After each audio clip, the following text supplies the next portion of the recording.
Well, let me thank you both. First of all, this is very exciting for me. Talking with Jonas Mekas finally. Happy to be with you, yes. Thank you. And Phong Bui, who is the, I'm going to get this right, co-founder and artistic director of the Brooklyn Rail, which everybody in Brooklyn knows, because you see the publication in many locations and many people are reading it, and then it's also has a significant web presence. So you're welcome. Covering arts and politics and more, right? I'm sorry. Film, poetry, and whatnot. Many other topics. Okay, very good. One topic of which we're going to get around today, which is a capital campaign, which Anthology Film Archives is in the midst of.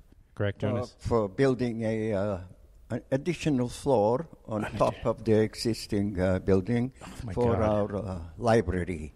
Paper materials, documentation, audio collection. We have a vast, really, collection of materials. It's all, I can't most imagine. of it in boxes now, not available to scholars, researchers, and we would like to make it all available. It's incredible. Must be an incredible, rich history of experimental underground cinema. Covers also the history of various film societies that existed and organizations on the East Coast and some West Coast also, going back to 1940, somewhere there. So it's a lot of material.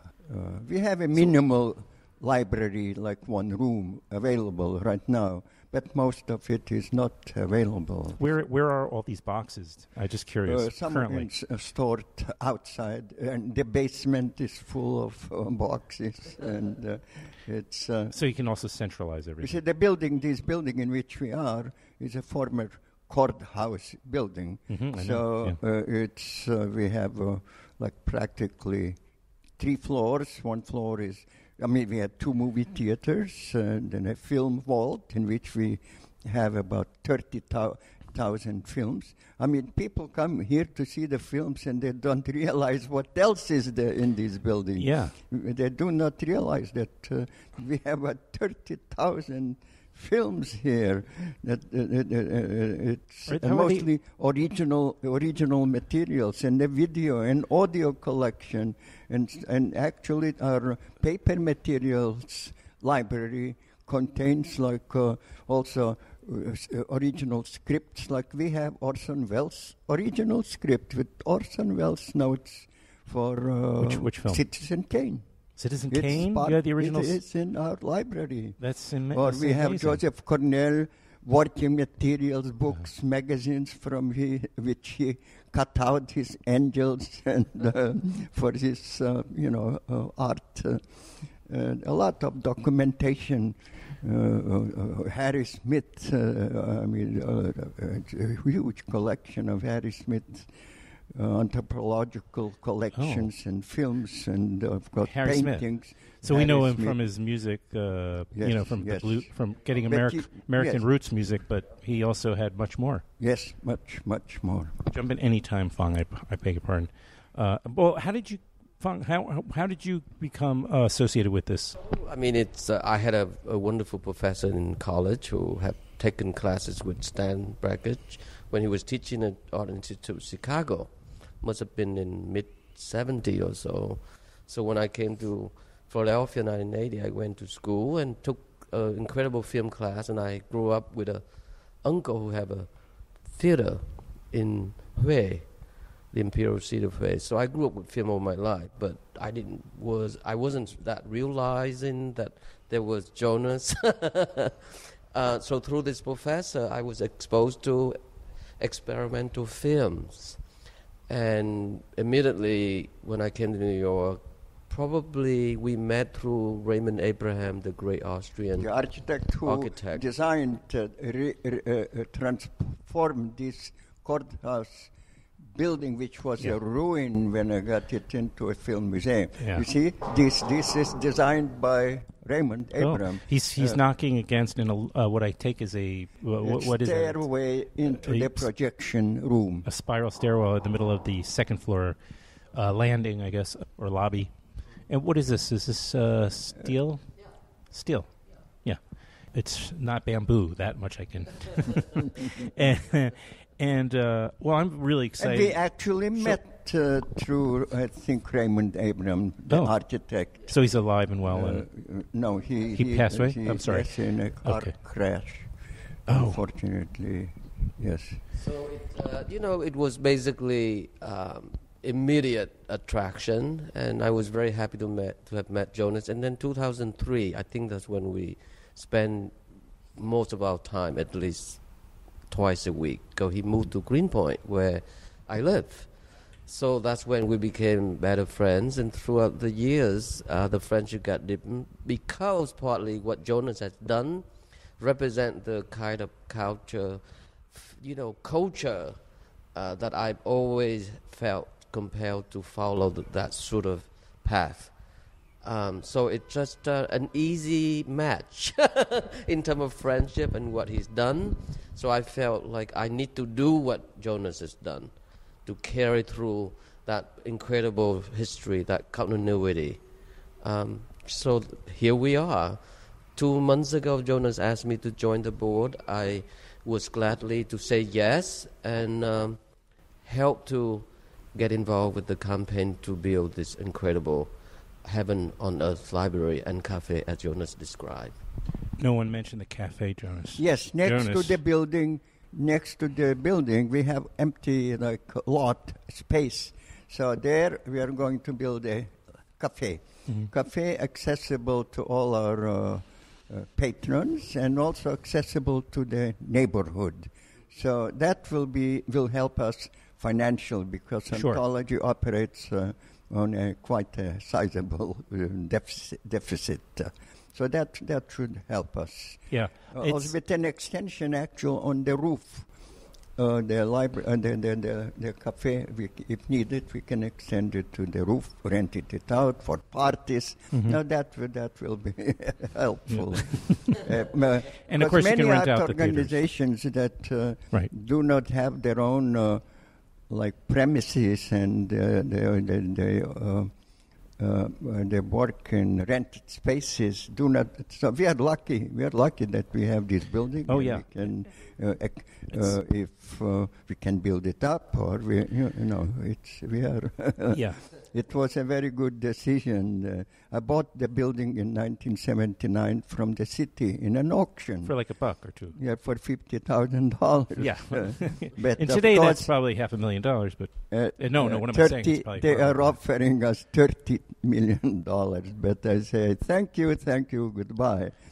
Because I put $2 million. It took me 10 years and $2 million to transform it to what we have now. Yeah. And when it was it's also, there are some funny details from the history, like, Harvey Keitel, when it was still a courthouse, mm-hmm. Harvey Keitel worked in it as, he had his first job in this building as a court stenographer. He was a stenographer? But he was he has horrible memories of it. When he walked in once when during the premiere of Ulysses Gaze, mm-hmm. in which he stars, and he panicked. This is the building I was working. Yeah, horrible memory. And of course, Javits was one of the judges. Oh yeah, is that right? Yes. Andy Warhol shot when the courthouse was already closed and was used by some artists for 1 year. St. Mark's Church had it for 1 year as an arts center. Andy Warhol filmed 2 of his movies here. Oh wow.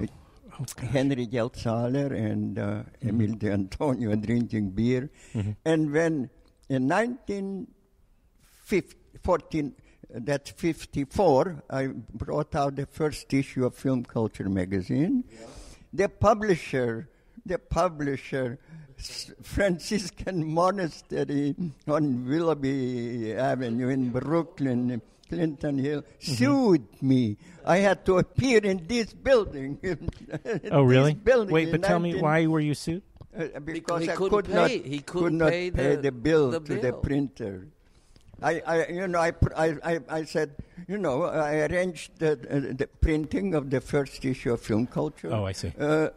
On time, like promising that, oh yes, everybody will buy this magazine, and as soon as it comes out, I will pay you the bill. No, the magazine came out, and I gave it out to friends. Very few people bought it. You may still find copies in the new library. You'll find copies. No, yes, in the library. Can you imagine the magazine was filled with lengthy writing in a very intelligible, analytical way by Annette Michelson, by Andrew Sarris, Pierre M. Sidney. It's not going to be a great commercial success. But that's what Jonas didn't realize until he was sued by these Franciscan monks. Well, in any case, they sued me, and I had to appear in the court that was here. Which was this building. Yeah, amazing. And story. Well, let him tell another story, which is even more extraordinary. He's one of his early friends. There are so many anecdotes. No, but you must share the story of Jerome Hill, Jonas. How the building got funded. Which is I bought the building, really. Jerome Hill was the one. Jerome Hill comes from St. Paul. He came from he was the neighbor of Scott. Yes, Fitzgerald Scott. Oh, Scott Fitzgerald. Okay. Yes, on Summit Street, I think. Yes, in St. Paul, and Minnesota. He was one of our early sponsors when we opened on 425 Lafayette Street. Your first location, the public theater in 1970. He paid for building a theater, very special theater where you could see the films.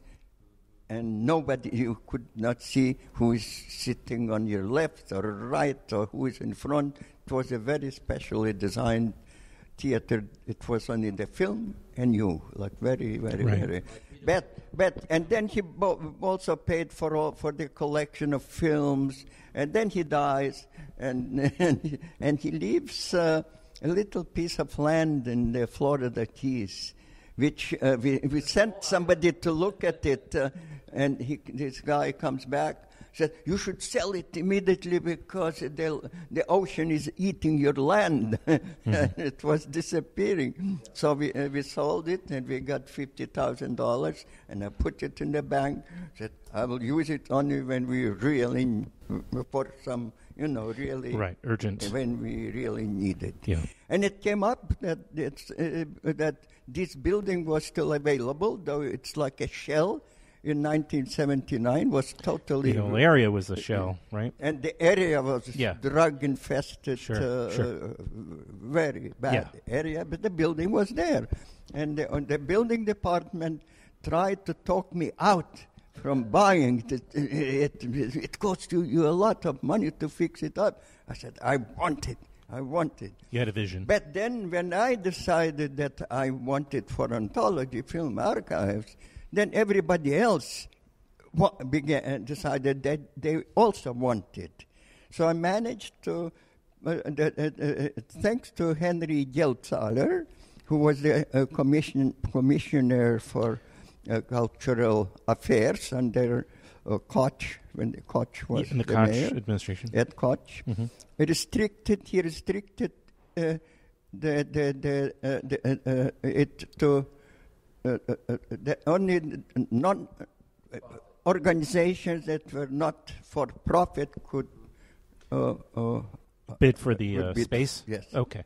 Mm-hmm. So that then then it was on the La Mama and Anthology Film Archives, and which is a couple few blocks away. The auction comes, and La Mama like backed out. Oh, they wanted but the space. But there were some others there. Oh, I see. Okay. And it came up, 50,000. And I lift my hand, and clunk, we have the building. With the 50,000 that we got for for that little island in the Keys, land in Keys. Florida Keys So that the ocean was eating up. The 25th had become 50 with interest and over time. Is that what you're saying? Yeah, it's 50, yes. Oh, very good. That is a great story. Us the building. So, wow, it really feels like it was meant to be in the way you describe it. And who would have known, maybe you knew, Jonas, 40 years later, that, there would be all these condos being built around the East Village, and that... all I knew that we needed space. Yeah, no, I know that. And it was a good decision because many art organizations of that period that operated from rented spaces have closed, have just disappeared. A lot of they had to move to other areas. Even you had to move out of the East Village and move to Brooklyn. From public theater from 425 Lafayette. We moved to 80 Worcester, which was to 80 Worcester, which was the first cooperative building that George Jonas had established. That was like the beginning of Soho. And then we took the ground floor and the basement, and that's until 1980. Actually, yes, we operated from there. And then to this space. And then we had to close for a short period, and we opened here at the current building in the fall of '89. Oh, how long? So how long was it? '89. How long were you closed then? Does that sound almost like you're saying 9 years? It's a very complicated history in between. Yeah. Okay. All that matters, though, is that this campaign is going on now. I don't want to get lofty about it, but it's almost like it seems like it's just getting off the ground in a whole new level. Yes, because we have also to redo the whole building. And the base, because we did not have money to really finish the way we wanted. Oh, originally. In the original plans, the library part was there, and the cafe was there, and also, of course, we have huge basement that goes under the sidewalk, which has to be also, yes. I mean, we have to use it also. Of course. And I believe you can get to the 2nd Avenue subway through your basement. There's a secret entrance that you have, like the Rockefellers. I don't know what will happen when that subway... Hey, I hope it won't be like when the Museum of Modern Art's film theater was in 1950, between 1915 and 1970, somewhere there. It was just next to the subway. Oh, and you could hear it. Sure, like at the Angelica Theater, which is... You watch a silent movie and you hear, the subway. Exactly. As a soundtrack for it. Yeah, have you ever been to the Angelica Film Center? They have different spaces there, so it depends on which theater you are. Yeah, it's all under the F line. Phong, how much is the goal? How much is the campaign for? If there is indeed a set. Yes. Okay. What is the timeline? Originally, like 3 years ago, when we began making plans, it was 6 million. But during last 2 years, all prices jumped up. So by now it's like closer to 8 million. Okay. So, but that's maybe about it. So the plan is now we have there is this wonderful person in Arles. She lives between Arles and London, and she's building an art center right now in Arles, designed by Gary. And she is also a great supporter of arts and artists and exhibitions. And she came up with she said, if you raise like up to $3 million yourself, I will match it, You'll match dollar it. for dollar. That's what so you that call means an angel investor. if I raise $3 million, then she will match up to $3 million, and we will have 6. So now we had last a week or so ago, we had an art auction, and we managed to raise $2 million. So that means we have $4 million because she's matching. So that means we have half almost of the money. Well, if you're raising $8 million, or you still have to raise only have to raise $3 million now because we have half of the total budget. The $4 million is half of our $8 million. So we still have to raise another 4. But we are now moving full speed. We know that we can. We have 1 year to raise the remaining 4 million. Artists have been. It's amazing. I mean, I go back to when we bought originally this building, and I began fixing it up, and I approached Hollywood companies, producers, and everybody said, no, they came and they took a look, and they said, hopeless, don't even start, don't do anything, this is hopeless. Mm-hmm. They looked at the building, and really it was hopeless. I went ahead, nobody, Yeah, when nobody believed in you. So, and who comes to my help? Agnes Martin. When she found it, when I told her about this, she came and gave the original monies to stop. I produced an art portfolio, and she sponsored the production of the art portfolio. So from the very beginning, it was the artists. And now the auction, which, gave us $2 million, the auction.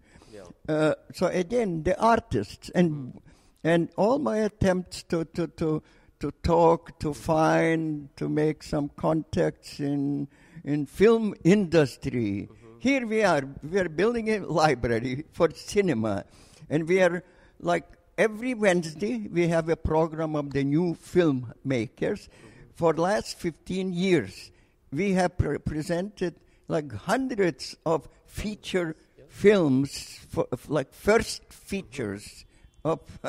And many of them went into the industry. We are like a beginning. Our main mission is to show and preserve the non-commercial alternative forms of cinema. That's the key. That's what Jonas just said there. Alternative is the key, because in Jonas' anti-100 years cinema manifesto, I used to remember all of it almost at one point. But I think what I remember was significant was at the times when everybody wants to succeed in sale.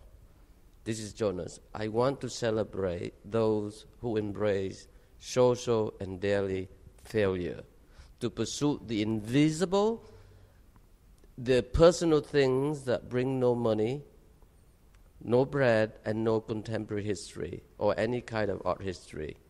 We are, for each other as friends, what we do.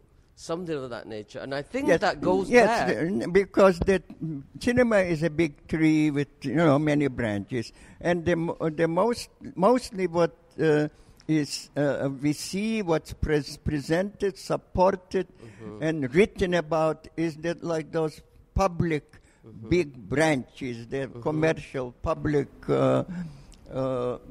public branches of cinema, and the more personal, smaller branches, more personal, the more poetic are neglected, and they're not. As if they were not important at all. But look at any tree; it's small branches, small leaves that feed the whole of the tree. Usually, those smaller branches that create more excitement and feed the rest of the body. That's exactly so it's very important. That's how the artists identify.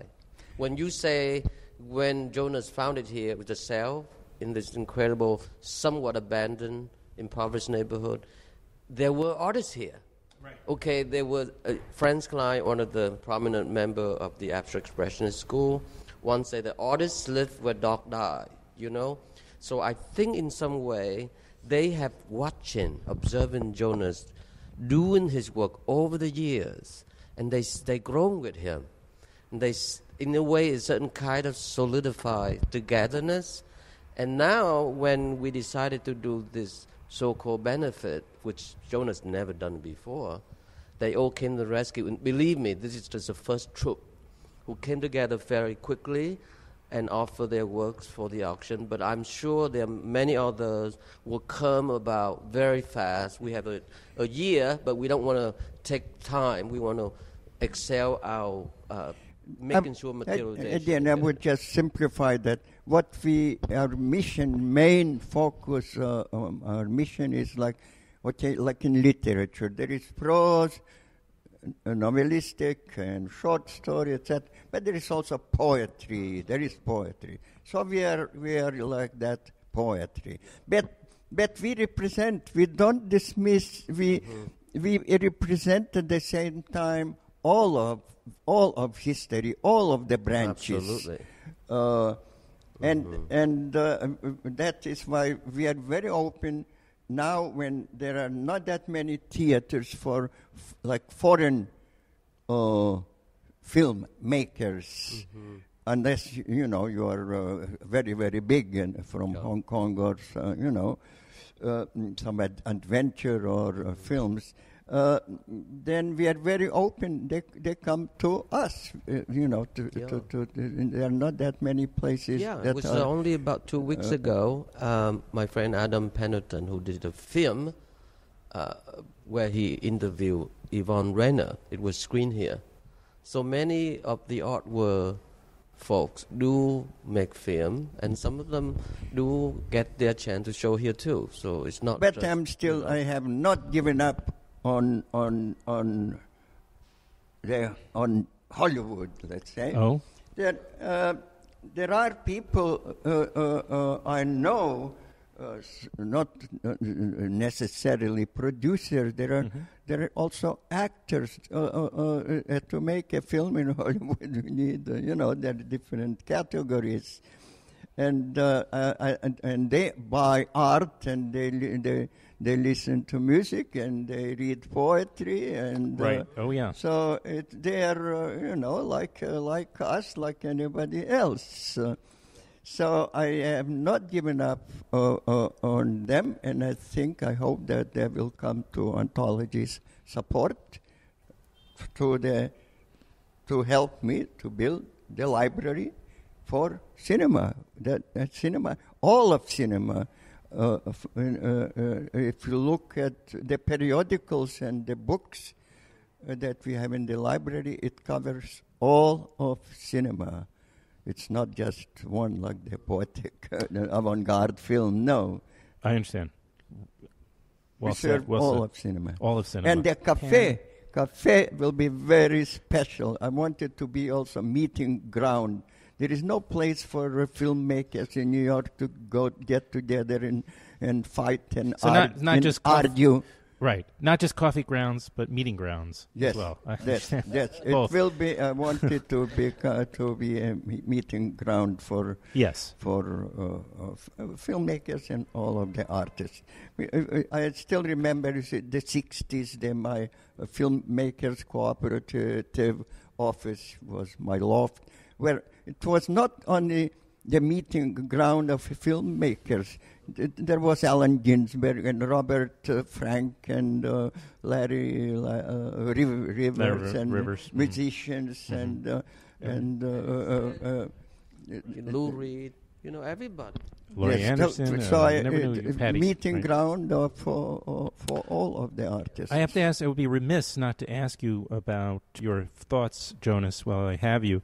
About the threat to the national endowments of humanities and the arts. We're in rough shape. So in a way, I'm glad you've got this capital campaign. I think it's not so much that already. If they close the national endowment on the arts, of course they will it will be followed maybe by closing also some state councils on the art also.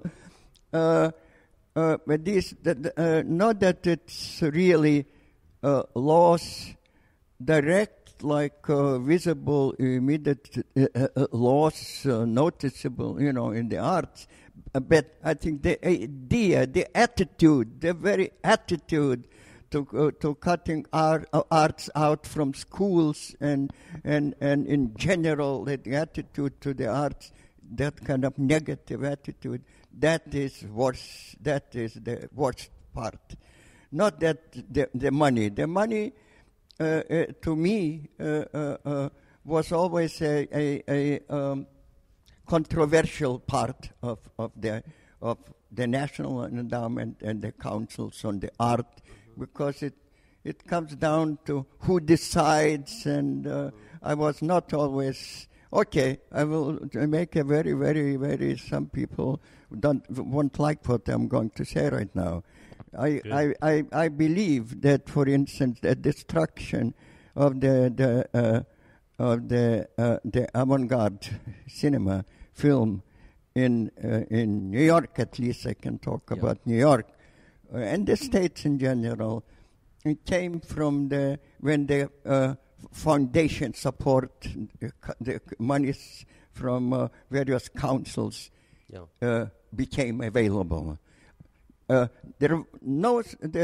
main body, classic body of the American avant-garde film was created with no support from anybody. There was only one filmmaker who, during that until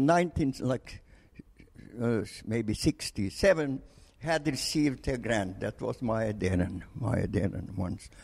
Nobody else. It was done with pennies, with her own monies. And then when the grants came in, I began meeting filmmakers. I remember very well meeting Paul Sharits one day and asking what he's doing. I said, no, I'm doing nothing. I did not get a grant this year. What? Did you need a grant before? Now suddenly you need a grant to do something? And then grants were given, but they were given to, this is completely new thing emerged around the same time, the emerging artists. I see the emerging artists. But you're saying that it can be a crutch. It can be a crutch. Yes. That's what he's saying. Yes. I know. And emerging artists. And don't let it be a crutch. And then you look through the list, who received the grant. Grants, it's same like with the Academy Awards, What Jonas meant is I am exaggerating to make the point. Yeah. But it's not 100%. Okay, it's good for art, like for symphony orchestras, for theaters. For the greater public. I think national endowment is the local, the city support is essential. Yeah. But when it comes to individual artists, I have problems. I have to tell you that. So you see, food for thought. The individual artists for non-profit, for NPR, New York Opera, or any of that huge institution. Yeah, because they serve the city, they serve the country, audience, yes. They serve the greater. And it could be a good percentage of their budget. It could be relying on those grants. 3, 4, 5, 6, 7, up to 10. I don't know percent. But for an individual artist, it might actually. Though, as far as I know, the larger and the most important museums do not survive from the support of national endowment or the city councils. Mm-hmm. They survive thanks to the trustees, to individuals, the individuals. Well, speaking of which, now that we are talking about individuals, it was in the news yesterday, wasn't it yesterday, that David Rockefeller passed away at 101. I mean, talk about philanthropy, the arts. I mean, he was maybe the biggest. Yeah, the whole family began very, very, from the beginning, being Abby Nelson Rockefeller in one of the trustees from the very get-go of Modern Museum. Yeah. I believe in individuals, individual support. Yeah. I understand.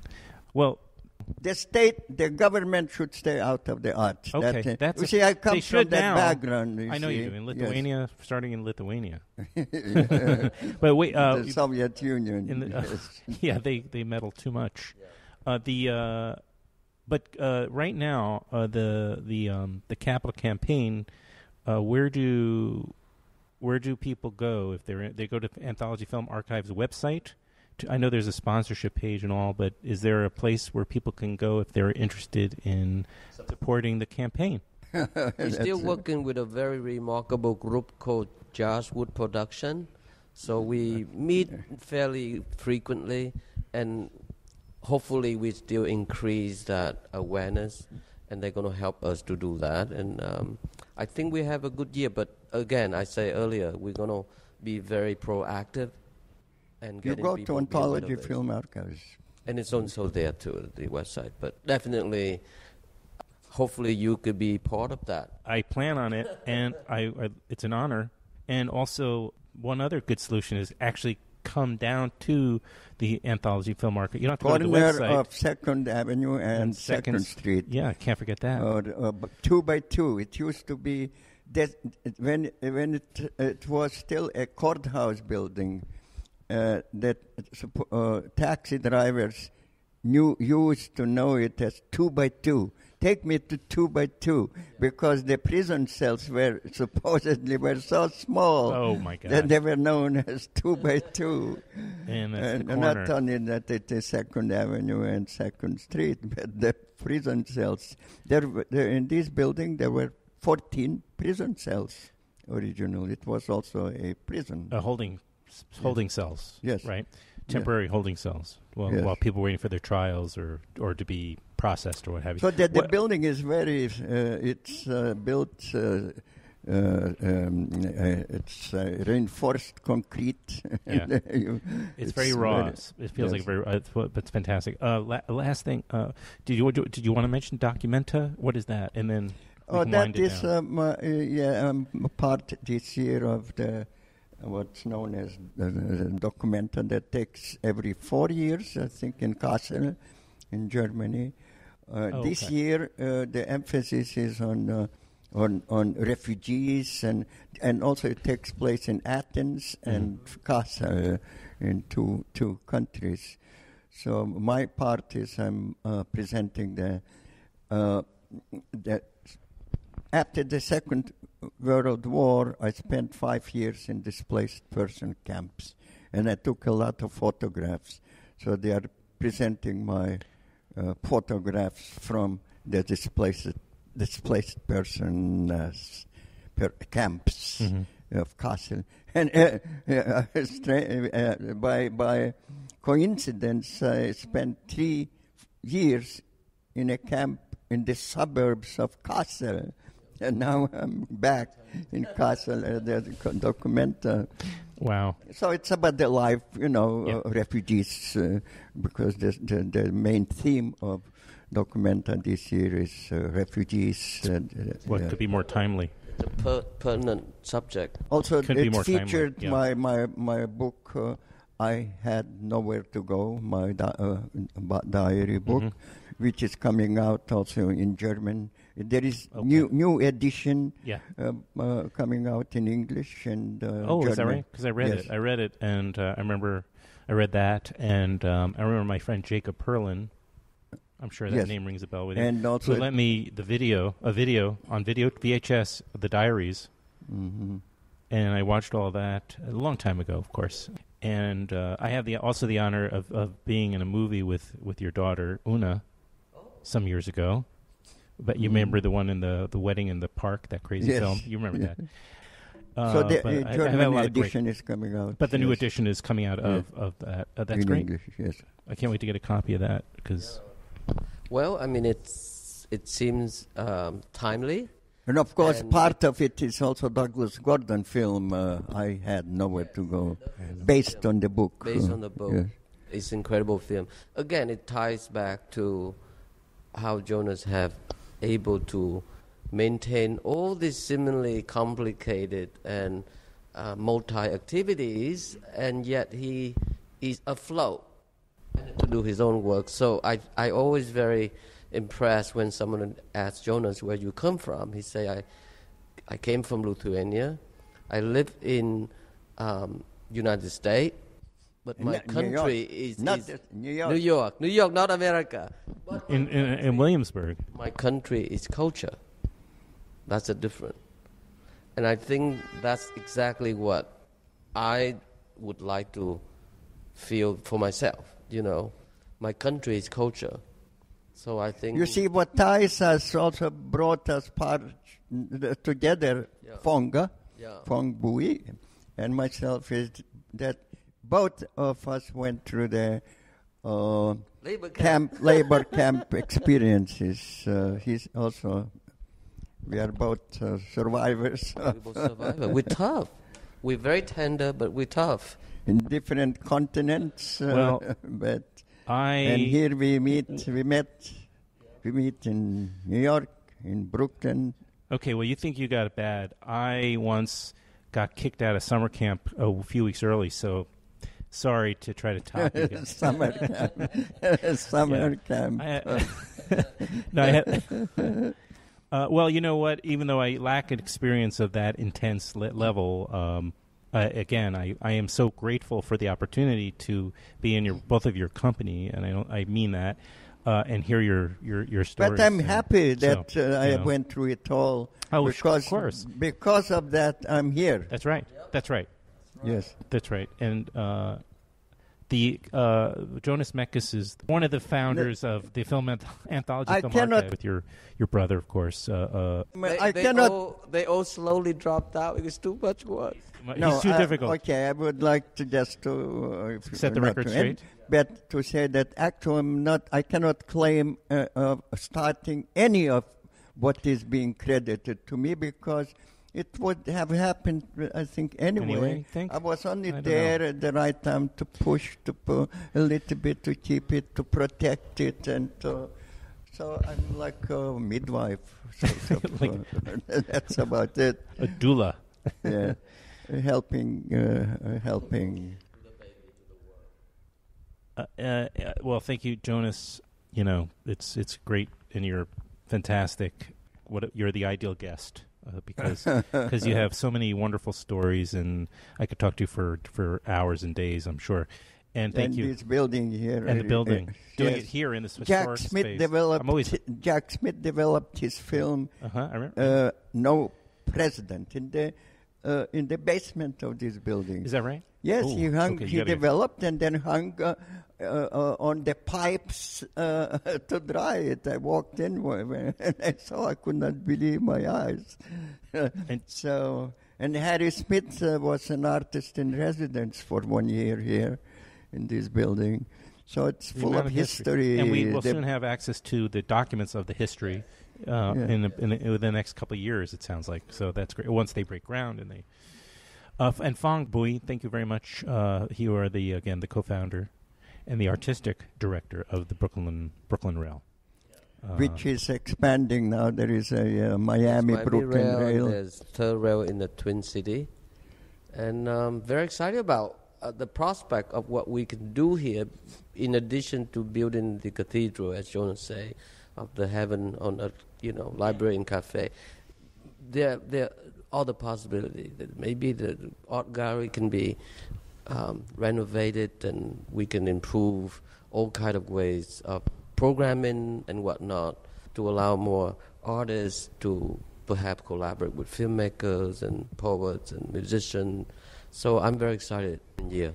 Well, having lived and grown up in New York myself for 50 years, I've seen so many institutions disappear. So one of the main reasons I'm on board and want to help as much as I can is because I don't want to see another one. We are not going to disappear because this building was built as a prison, reinforced concrete. It will stay at least 500 years. Okay. Well, I plan to be around for that then. Well, thank you both very much. Thank you. Great pleasure.